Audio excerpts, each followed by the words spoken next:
Do it. Hi, welcome to Wise Beyond Bitcoin, your home for the crypto neo news, education, and opportunity. My name is Ryan. My name is Lucas. Today, we're talking about algorithmically pegged stablecoins and some of the risks dealing with them. And we're going to talk about Luna, Terra, some news regarding their acquisition of Bitcoin as part of their collateral.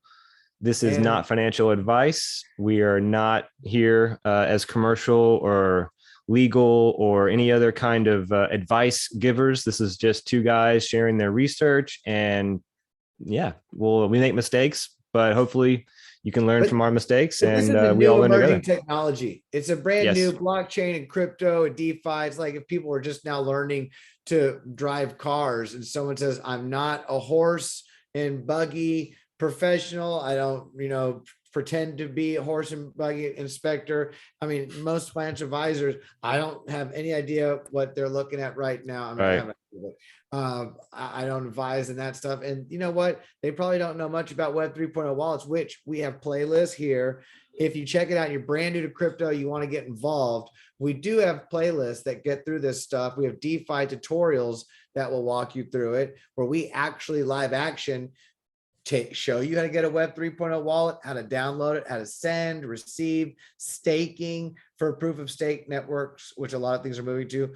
But we also talk about Bitcoin, proof of work, looking at DeFi and the innovations going on in blockchain at large. So we've got playlists all over the place, airdrops, Right. opportunities, NFTs, and macro outlooks. I almost feel that this video should be kind of plugged into the macro outlook, at least a cryptonomics news and perspectives down there. We've got that. No doubt.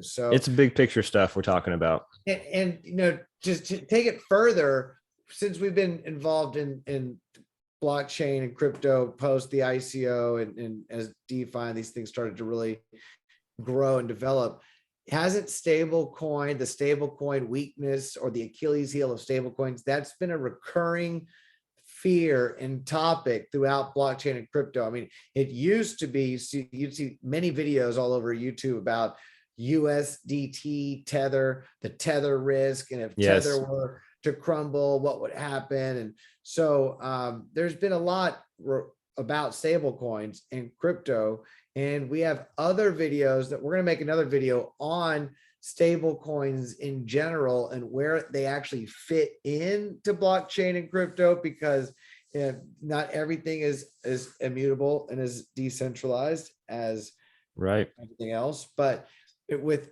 ceteris paribus in the world of algorithmically pegged stable coins, which have provided a great service for the growth of Bitcoin, Ethereum, EVM chains, IBC, just blockchain in general, because it's allowed for liquidity and digital assets, give an incentive for people to stay on chain and to leave things on chain longer. So well, let's talk about, before we get into this and the risks of an algorithmic peg, let's talk about why that would even be something that would be desirable, right? Like why are there algorithmically pegged stablecoins, and what problem is that solving?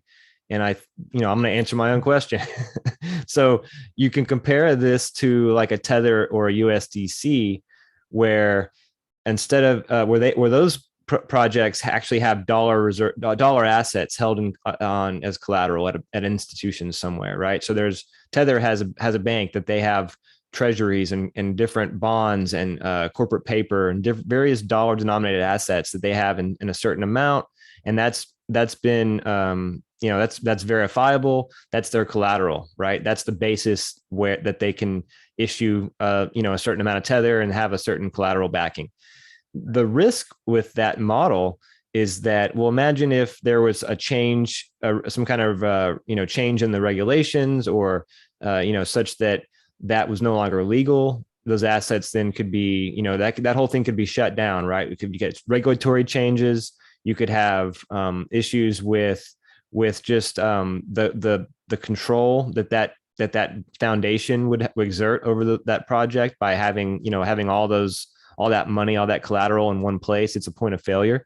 So it's definitely not decentralized, So when you're looking at things like an algorithmic peg, the idea is to create a stable coin that's more decentralized, that instead of relying on say treasury bonds parked at a central bank or a commercial bank, you could decentralize it further and try to create more distance between the project and the dollar denominated financial system, which is kind of the idea we're trying to get away from, right? Crypto is not about, trying to find ways to import more regulation or points of contact with these centralized currencies, but it was about, the whole idea at the beginning was to create like an ecosystem separate from that world, right? And as it's matured, to allow for banking the right, unbanked, because if you make it to where it's for banking only, then you've limited, you've pigeonholed, you have the same yes, problem again, because there are a large group of people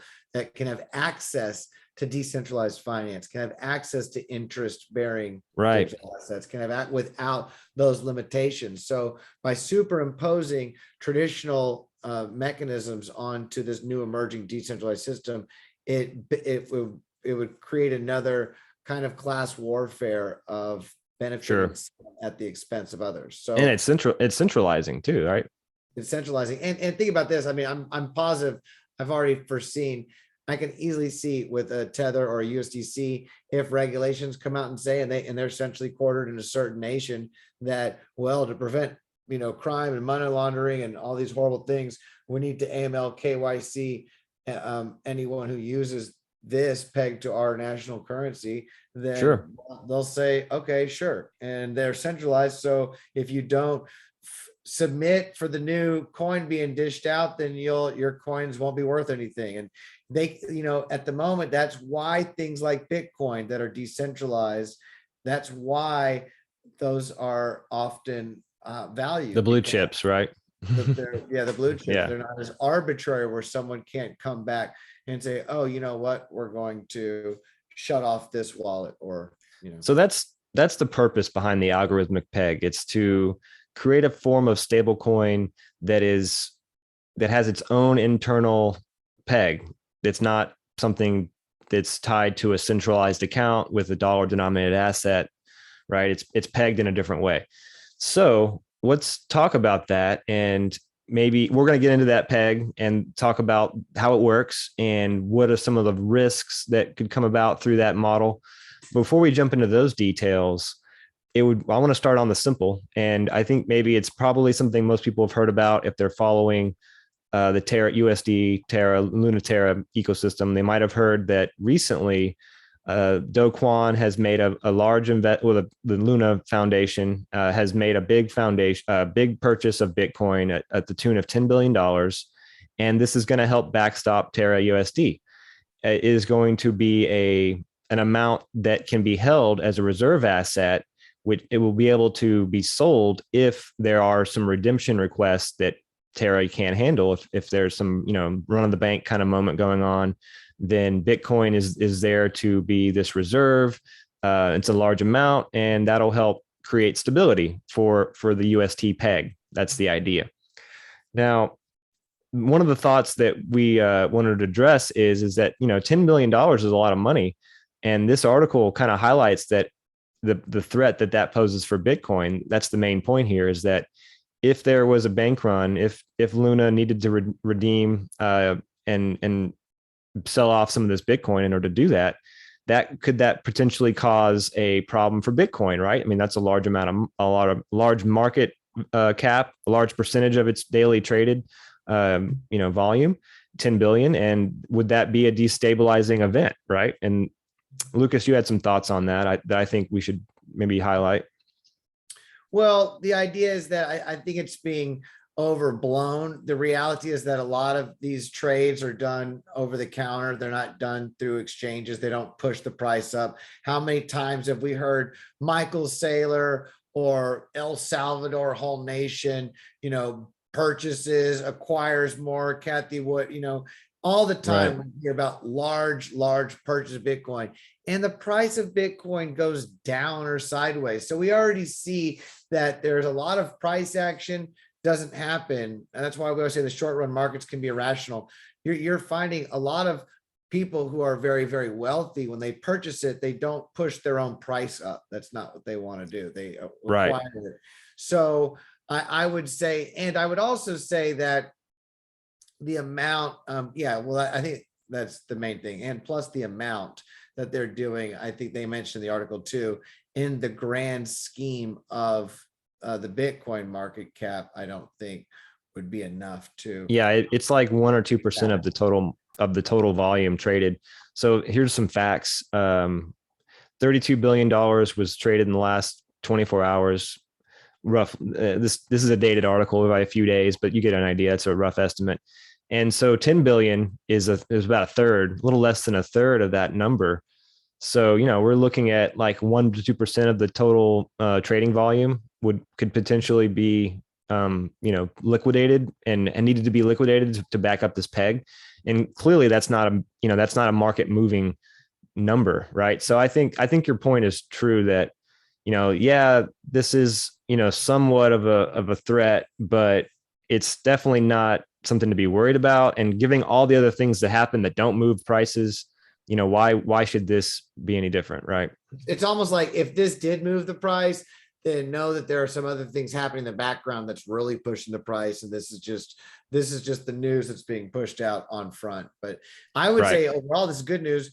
Regardless, you're looking at for the possible longevity of UST and the Luna Terra model. We talk about over collateralization, and if you're stockpiling a bunch of Bitcoin at where it's at now, I mean, sure, the crypto market can all of the markets can contract and go down 20%, 30%, 50%, what have you. Right. But when they grow and when the markets are returned to that place of health, having Bitcoin, which seems to be the digital gold of institutions, of banks, of the world, having that as an asset for backing, I think that for long term that can be a really solid play for having an over collateralized base and allowing them to really help grow the foundation and the ecosystem. Yeah.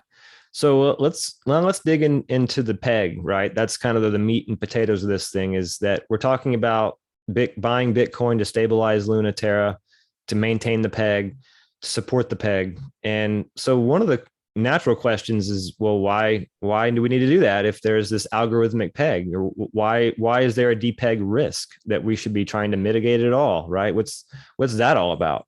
And so let's walk. This is another article. This was a good read, and we'll have links below. But this kind of does a good job of unpacking some of those questions, and kind of wanted to highlight some of the big themes here. So I guess the first place to start would be to consider the APR at Anchor, that 19.5%, and to ask, well, is this really a risk-free rate? And if, of course not, there's risks and everything. And so what are the risks and what is going on? How does this work? And then even beyond that, what is the specific depegging risk that we're looking at? And so before we jump into that, or before we answer that fully, we need to understand, how does the peg hold? What is this mechanism that maintains the UST to a 1-to-1 peg with the dollar? And the way this works is it's done through incentives, through market incentives. So essentially what happens is that whenever UST trades above $1, users can buy Luna from off the chain, from off-chain exchanges, and they can burn that Luna to mint new UST. And they'll pay a small fee, of course. And then if they sell that UST, there'll be a difference, a profit between what they had to purchase the Luna and what they got when they sold the UST. So they can engage in this arbitrage exercise and pocket the difference. And as you know from our economic background, anytime you engage in arbitrage, you extinguish that opportunity, right? The price is reset and the profit, you capture the profit, but that arbitrage opportunity doesn't remain very long. It's a short-lived thing, right? And so that's the same way here. So this is the way that the the peg is maintained, that 1-to-1 peg. This is how it's maintained. Now, the other way it works is when UST is trading below $1, you can buy UST from the off-chain exchange, burn that to mint new Luna, and then you can sell that Luna to get more UST, and then that exercise will generate a profit too. So that's the opposite set of actions that you would do, right? So there's the two different ways that market participants are able to buy and sell or mint and burn, and by doing so, capture some arbitrage profits and then maintain that peg. But the key here is that this is not there's no central body protecting the peg.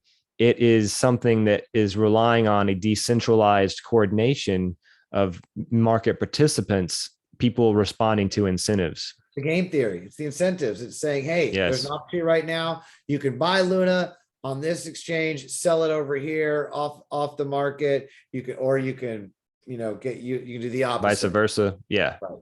Yep. So, and we've seen problems in the past, as you mentioned before we started recording. This is another what tried to be a stable coin similar in the market, although it is not the same as Luna Terra, but they had an incident and they couldn't bounce back from it. Yes.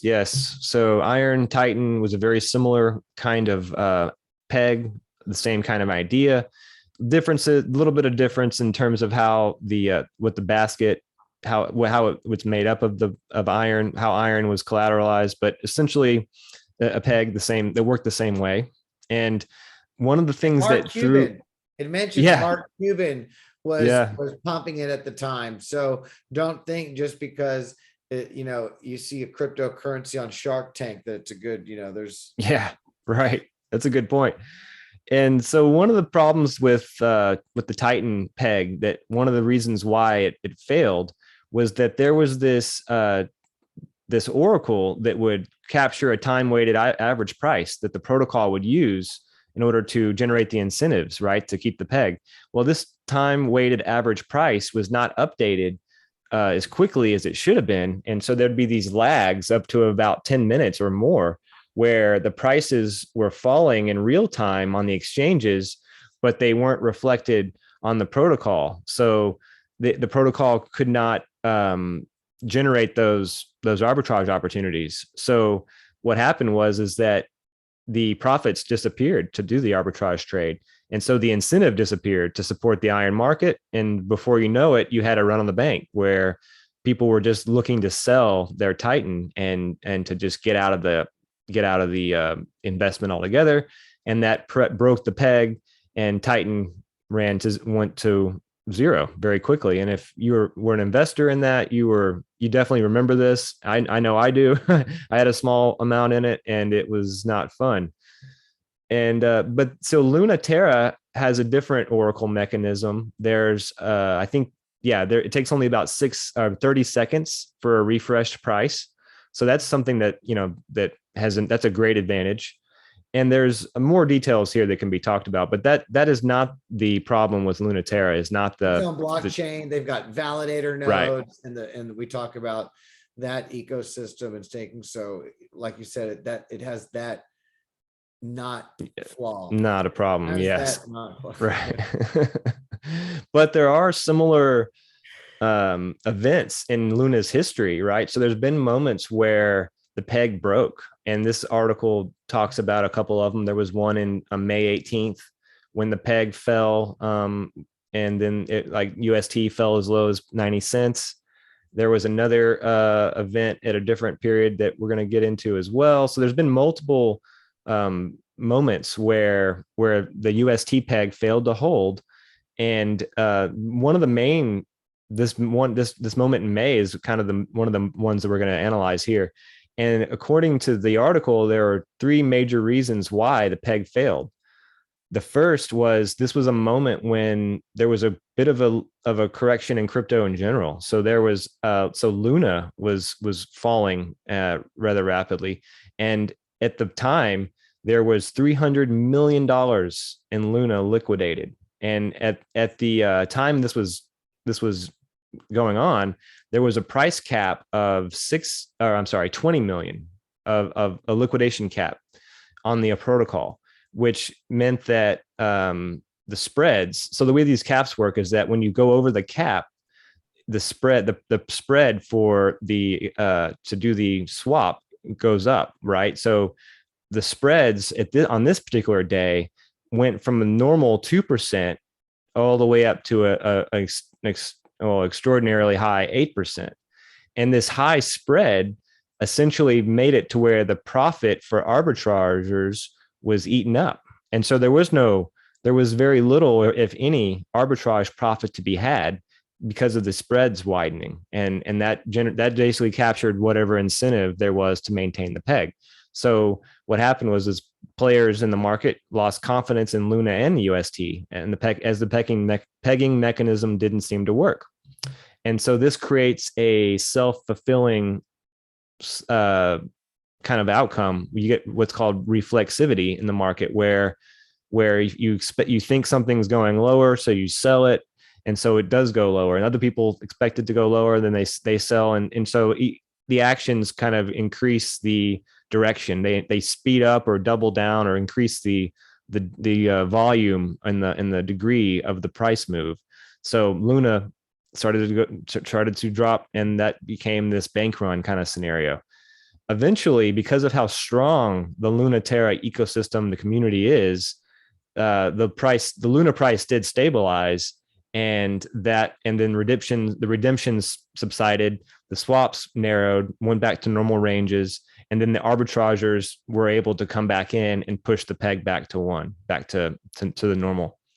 And they learned, there was a lot of learning that happened in this event, and there was a proposal to raise the on-chain redemption cap to 100 million, and with a 0.5% spread, a 0.5% of a spread. So this was kind of mitigating action, which will hopefully prevent a similar outcome in the future.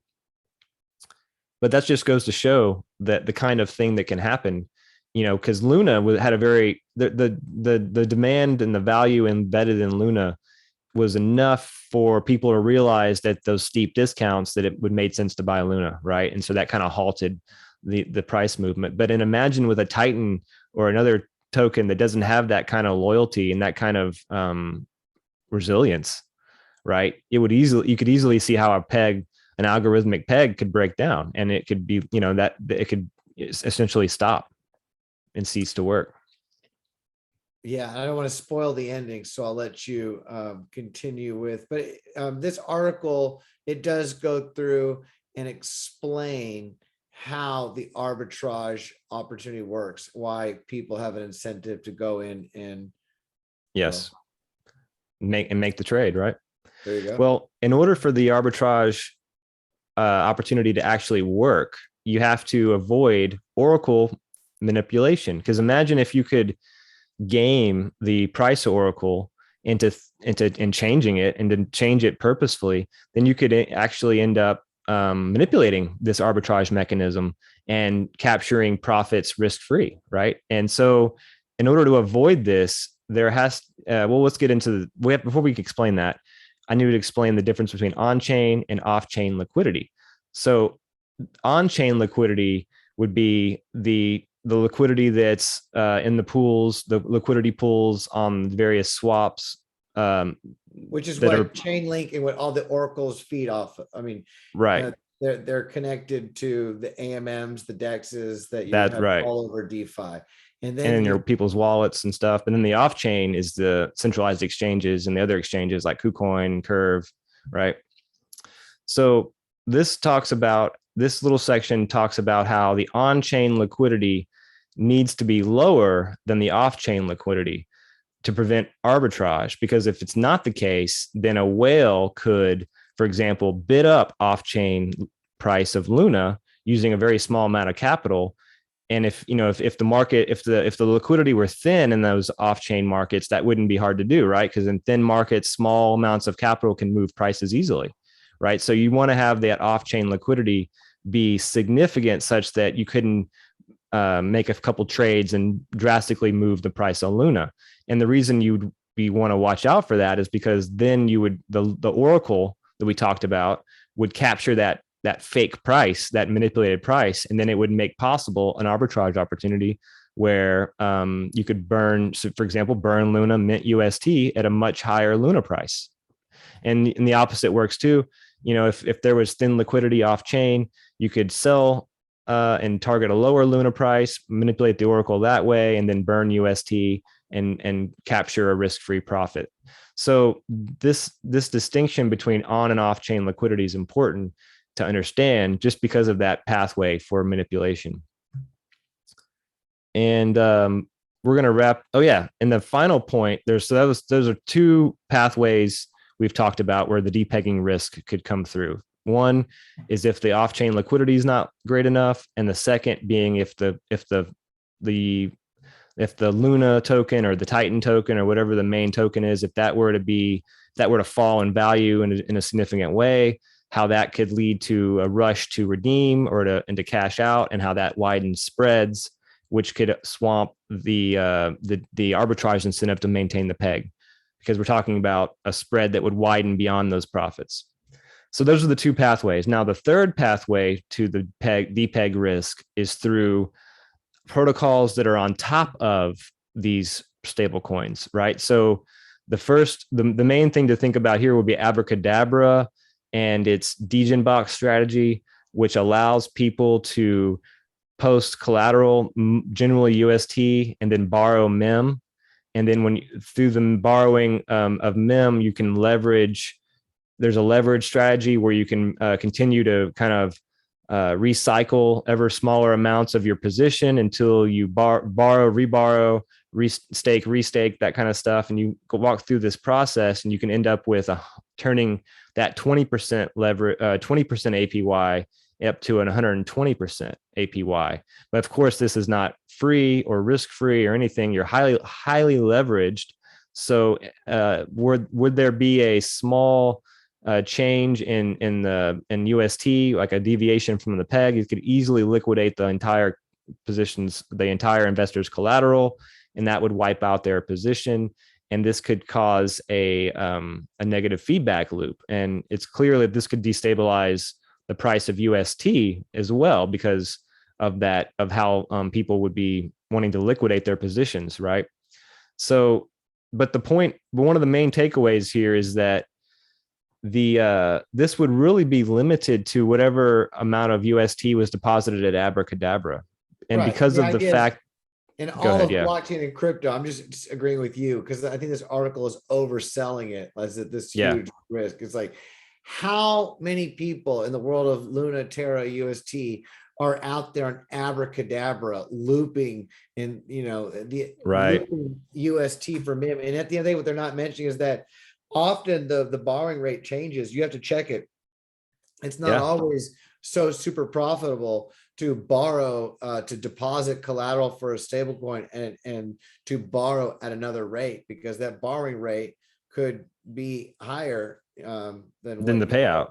Paying out when you deposit more. So I would say that there is a problem with leverage for sure in blockchain and crypto. And when you find these strategies where people loop and loop and loop, a small change can wipe out your principal. But like you were saying before I interrupted, how big of a threat is that sector of UST?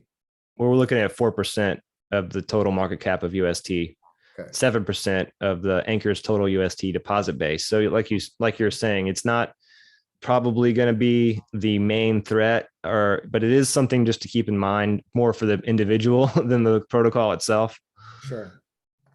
But yeah, that's essentially the idea. Now, of course, there are things that could happen to mitigate these risks, right? You could see the Anchor APY could come down a little bit. That would mitigate it.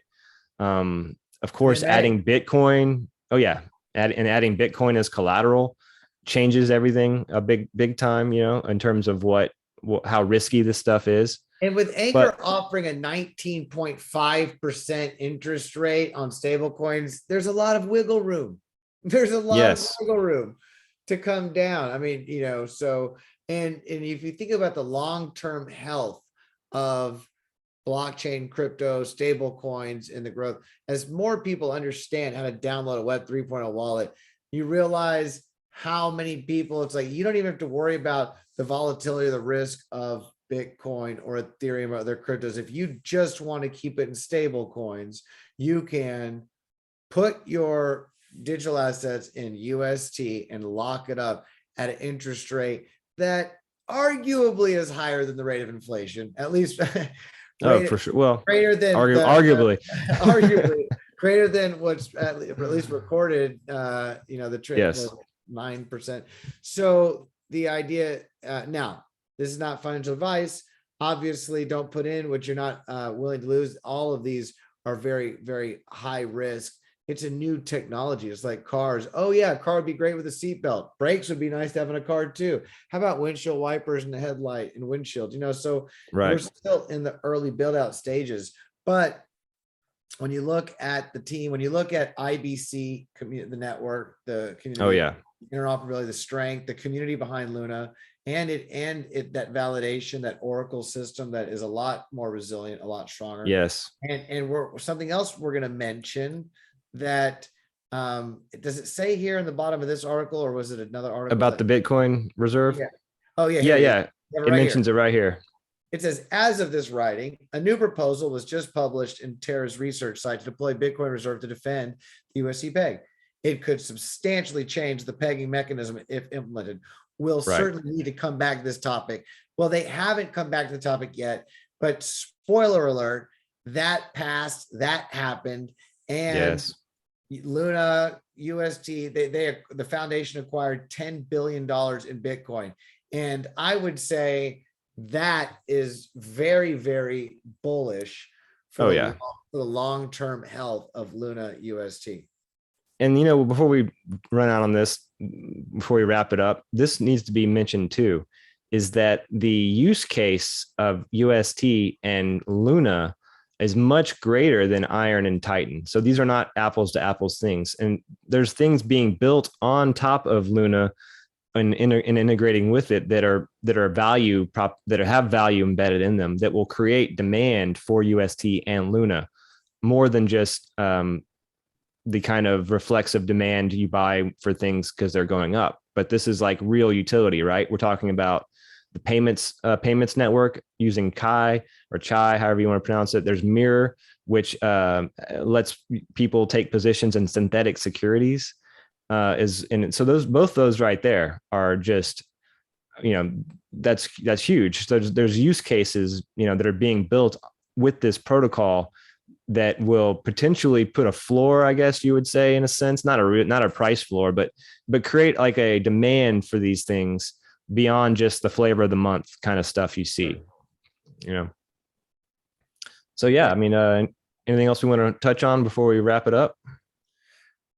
There's risk overall to blockchain and crypto stable coins, but overall UST, as far as being a decentralized, we talked about the problems with stable coins that are more centralized, and we will be doing another video very soon on stable coins in general. And yeah, we will. What and I think you mentioned about that topic, something special. Yeah, well, spoiler alert, Silk. Yes, we'll be talking about Silk on the Shade protocol. That's a good hint. Another IBC. It's on the Secret Network, which has privacy, which is something we also feel is very important. But right now, for what Luna and UST provides and offers, payments already, like you mentioned, with Chai payment system, this is very exciting.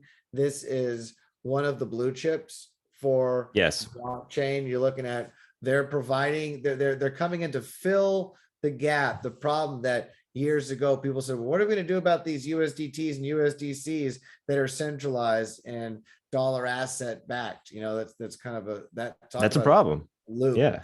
And here you've got something that is looking to stay pegged to US dollars, but having a more of an over collateralized.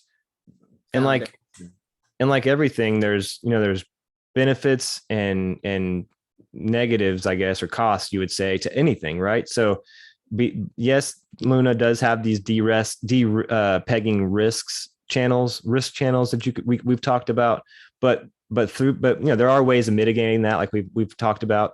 But just being able to find just to be able to have a stable coin with a peg that's not relying on centralized control or on centralized assets held at a commercial bank, just to be able to have a stable coin that gets around those problems. Yeah, I mean, it's not perfect. There are things that are unfinished, but we should at least acknowledge that this is an innovation in money, and that it's moving in the right direction, if anything.